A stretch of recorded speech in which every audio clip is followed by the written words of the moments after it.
মানুষ আক্রমণ করছেন বিভিন্ন জায়গায় গিয়ে তৃণমূল কংগ্রেসের নেতাদের কাছ থেকে টাকা ফেরত চাইছেন।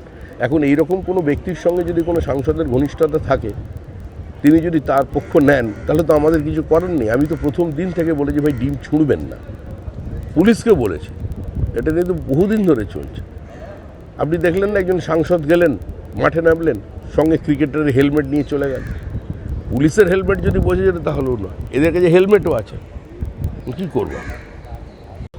দেখুন, কারোর অসুস্থতা নিয়ে আমরা কোনো মন্তব্য করব না, কিন্তু অভিষেক বন্দ্যোপাধ্যায়ের বক্তৃতা শুনে অভিষেক বন্দ্যোপাধ্যায়ের শরীরী ভাষায় কোনোদিন মনে হয় না তিনি অসুস্থ ছিলেন। ওনার আমরা সুস্থতা কামনা করি, ওনার আরোগ্য কামনা করি, ওনার দ্রুত যাতে ওনার শরীরের অবস্থা ঠিক হয় সেটাও আমরা চাইছি, উনি দীর্ঘজীবী হন। কিন্তু উনি কলকাতায় ডিজে বাজাতে পারবেন না। ওনাকে ডিজে বাজাতে গেলে আপাতত বিদেশেই বাজাতে হবে, যেটা উনি চাইছেন। তো সেটার ব্যাপারে আদালত কী করবেন, আদালতের বিষয়। আপনারা কি কোথাও আশঙ্কা করছেন যে উনি একবার আমেরিকা চলে গেলে আর ফিরবেন না, সেই কারণে যেতে? দেখুন, আমার মনে হচ্ছে উনি কি চাইছেন বা চাইছেন না এই নিয়ে পশ্চিমবঙ্গবাসীর কোনো আগ্রহ নেই। তৃণমূল গৃহীত, পরীক্ষিত এবং পরিত্যক্ত। তৃণমূলের বিসর্জন সম্পূর্ণ। এখন ভেতরে একটা কাঠামো আছে, মাটিগুলো গলে গলে চলে যাচ্ছে। ওই কাঠামোটা তুলে আনার মতোও কোনো লোক নেই এই মুহূর্তে পশ্চিমবঙ্গে। তৃণমূলের পতাকা লাগাবার কোনো লোক নেই, আর বিজেপির পতাকা খোলার কোনো লোক নেই। মুখ্যমন্ত্রী দিল্লি আসছেন, এনসিপিআই সাংসদদের সঙ্গে বৈঠক। পরিবর্তনের পর আপনাদের বিরুদ্ধে এরকম অভিযোগ উঠছে, মামলা দেওয়া হচ্ছে, ঘরে ঢুকতে পারছে না।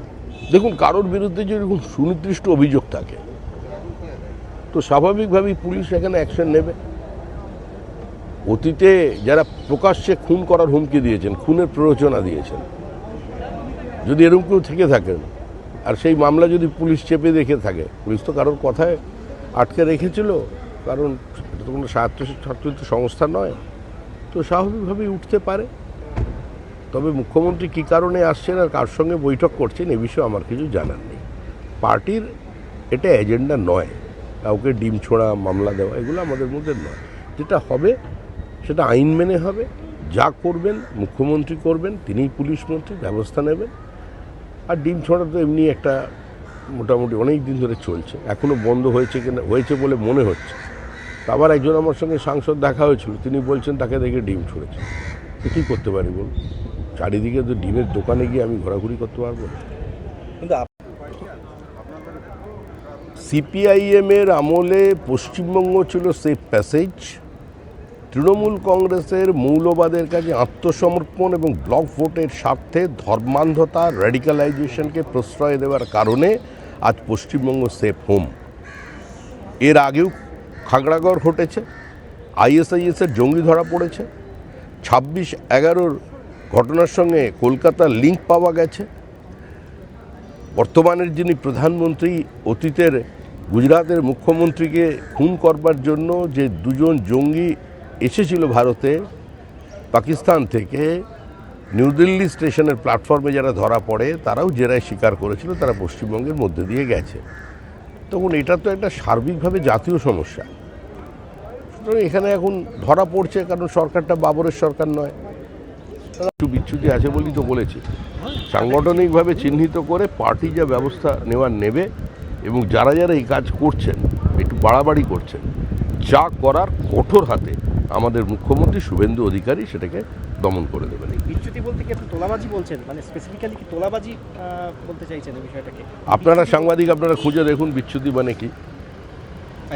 দেখুন, তৃণমূল কংগ্রেস নির্মূল হয়ে গেছে। কেন এটা নিয়ে এত আলোচনা চলছে আমি তো বুঝতে পারছি না। এটা প্রকৃতির নিয়মে, রাষ্ট্রবিজ্ঞানের নিয়মে, সমাজবিজ্ঞানের নিয়মে কালের গতিতে তৃণমূল চলে গেছে। তৃণমূল শেষ, তৃণমূল নেই। তো যে দলটারই কোনো অস্তিত্ব নেই, যেখানে লড়াইটা চলছে, ওই 13টা না 14টা অ্যাকাউন্ট আছে, কয়েক হাজার কোটি টাকা আছে, সেটা নিয়ে যে লড়াই, সিম্বল নিয়ে লড়াই, তাতে থেকে কে এলো আর কে চলে গেল, এটা নিয়ে মানুষের কি কোনো উৎসাহ আছে? মানুষ কি চর্চা করছে? কোনো জায়গায় শুনেছেন গলি থেকে রাজপথে মানুষ বসে তৃণমূলের ভাঙন নিয়ে আলোচনা করছে? তৃণমূলের দেখুন, আপনারা নাম দিচ্ছেন কালীঘাট তৃণমূল, আমরা বলছি তৃণমূল নির্মূল। তৃণমূল রীতে না মৃতে এই নিয়ে চর্চা চলছে, এগুলো করে লাভ কি? আর তৃণমূল থেকেই বা কী করবে? কোনো সর্বভারতীয় ইস্যুতে তৃণমূলের কোনোদিন কোনো ভূমিকা ছিল? তো সৃষ্টিলগ্ন থেকে শুরু করে তৃণমূল একইভাবে চালিয়ে যাচ্ছে। প্রথমে ছিল সিপিএম বিরোধিতা এবং সিপিএম বিরোধিতা, পরবর্তীকালে দাঁড়িয়েছে মোদি বিরোধিতা, বিজেপি বিরোধিতা, এনডিএ বিরোধিতা। মানুষ জবাব দিয়ে দিয়েছে, দিন শেষ হয়ে গেছে, তৃণমূলের বিসর্জন। বিরুদ্ধে কোনো তোলাবাজির অভিযোগ নেই, এরকম কোনো ঘটনা আমাদের গোচরে নেই যে কেউ স্পেসিফিক্যালি বলেছে এই নেতা, এই বিধায়ক, এই মন্ত্রী, এই সাংসদ, এই দলের সাংগঠনিক পদে থাকা কেউ এভাবে টাকা তুলেছে, এরকম অভিযোগ নেই। কিন্তু একটা অভিযোগ আছে যে কিছু কিছু জায়গায় কিছু মানুষ যাচ্ছেন, 4 ঘন্টার বিজেপিও তার মধ্যে আছে। কয়েকটি ক্ষেত্রে একটি দুটি জায়গায় নিচুতলায় কিছু বিচ্যুতি আছে, সেগুলোকে পার্টিগতভাবে আমরা ঠিক করার চেষ্টা করছি এবং অত্যন্ত কঠোর হাতে আমাদের মুখ্যমন্ত্রী শুভেন্দু অধিকারী প্রথম দিন থেকে আরো ভালো ভালো খবর দেখতে সাবস্ক্রাইব করুন বাংলা হান্টের ইউটিউব চ্যানেল।